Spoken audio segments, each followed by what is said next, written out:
Hello everyone, Assalamu alaikum. This is Mr. TECHFOX here and welcome to another video. In this quick tutorial, I'm going to show you how to connect to Wi-Fi on Mac. If it helps, please consider subscribing to this channel. So first of all, you have to notice an icon on the top right corner.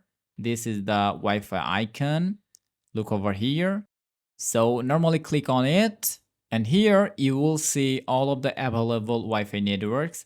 If you can't see the available networks, then you can click on this other networks option. It will include all of the available Wi-Fi networks. Just choose the network. For example, I'm choosing this Tesla. And now I'm entering the password. And then click on the join button. So here you will see that the Wi-Fi icon will be turned into white. That means I'm fully connected to the internet right now.